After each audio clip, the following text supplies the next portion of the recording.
I didn't find out I was disowned the way people usually do, through a lawyer's call or a formal letter sealed in cream-colored paper.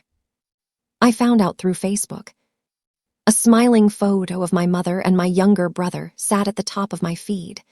They were standing in front of my childhood home in Carmel, Indiana, the one my father built brick by brick before his knees gave out and his heart followed soon after. The caption read, "So grateful to have everything settled. Family comes first read." Everything settled. My hands went cold. My coffee sat untouched on the kitchen counter of my tiny Chicago apartment as the words replayed in my head. Everything settled. My father had been gone only 6 months. 6 months since I'd held his hand in a hospice room that smelled like antiseptic and regret. 6 months since he whispered, "You'll be okay, Maddie." I made sure of it. I believed him. I shouldn't have. My name is Madeline Carter, and until that morning, I thought betrayal had limits. I was wrong. I called my mother immediately. Straight to voicemail. I called again, and again. On the 4th try, she answered. "What?" she snapped, irritation sharp in her voice. "Mom," I said carefully, already bracing myself. "What does everything settled mean?" A pause. Then a sigh, long theatrical practiced. "Maddie, I didn't want you to find out this way," she said. "But since you've seen it, yes, the will has been finalized." My heart thudded. Finalized how? "You're not included." Just like that. No apology, no hesitation, no explanation. "I'm not included," I repeated, my voice suddenly very far away. "You moved away," she said coolly. "You chose your life, Daniel stayed. Daniel helped, Daniel deserves it." Daniel. My brother. The golden child. The one who never left, never questioned, never pushed back. The one who learned early that silence was rewarded. "And Dad," I asked, "is that what Dad wanted?" Another pause, this one shorter. "Your father trusted me," she said, "and I handled things accordingly." The call ended. Not with goodbye. With a click. That was the moment something inside me cracked. Not loudly, not all at once, but enough to let the truth seep in. My mother hadn't just cut me out. She and my brother had planned this. I flew to Indiana 2 days later. The house looked smaller than I remembered. Or maybe I'd just grown up.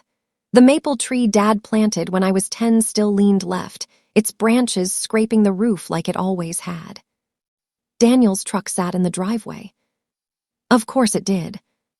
I didn't knock. I used my old key. The lock had been changed. I stood there staring at the unfamiliar brass, my chest tight. So this was how it began. Inside, Daniel was at the kitchen table going through papers, legal papers. He looked up and smiled. "Maddie," he said, like this was a pleasant surprise. "Didn't expect you." I laughed, a short, humorless sound. Funny, I could say the same. Mom appeared behind him, arms crossed, face already set in stone. "You shouldn't be here," she said. "This was my home," I replied. "Dad's home." Daniel stood, folding the papers neatly. "It's ours now." That word. Ours. I saw it then. The confidence, the entitlement, the certainty that I was already erased. And that's when I knew something else, too. They thought they'd won. They thought I'd cry, beg, disappear quietly like a good forgotten daughter. They had no idea who I'd become. That night, I stayed at a motel off Route 31, staring at the ceiling, replaying every conversation I'd ever had with my father. Every promise. Every "don't worry." My phone buzzed at 2:14 a.m. A text from an unknown number. "You should check the trust documents. Your dad didn't sign the last amendment." My breath caught. Another message followed. "They're lying to you." I sat up slowly. And for the first time since the funeral, I smiled. Because revenge doesn't start with anger. It starts with proof. I didn't sleep that night.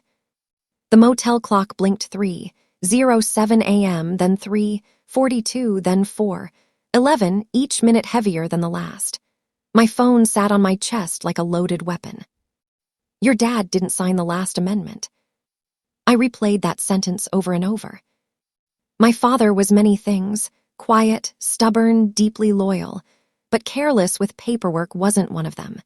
He'd worked construction his whole life, built his own company from nothing, and kept copies of everything in labeled folders that drove my mother crazy. If he hadn't signed something, it wasn't an accident.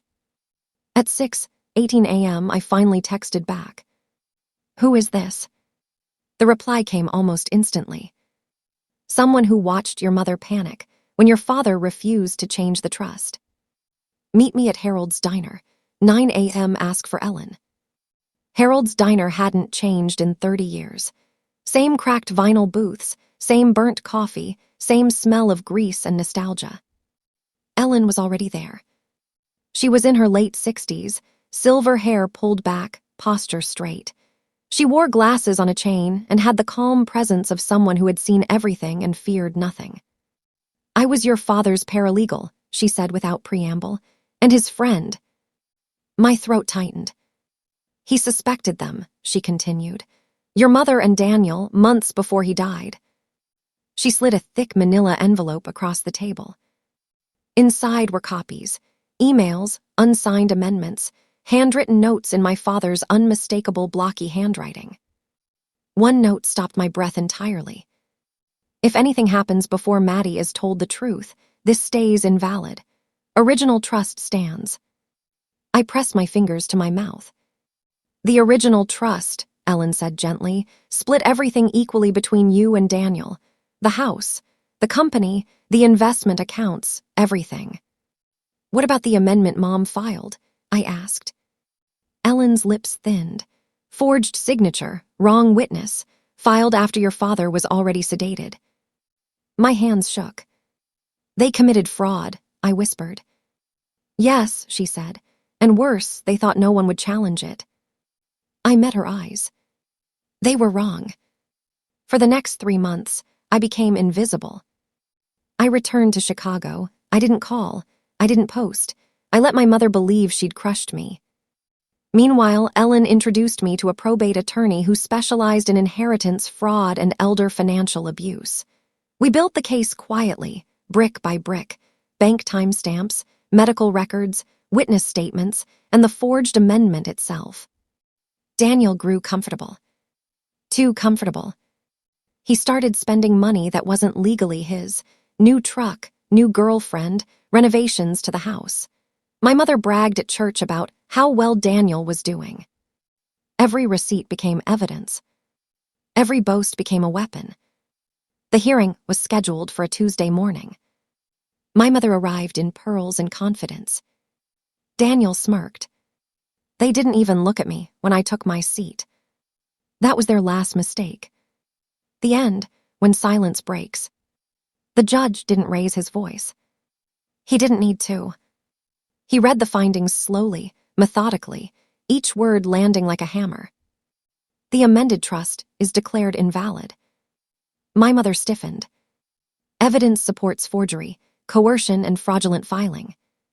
Daniel's smile vanished. "All assets revert to the original trust."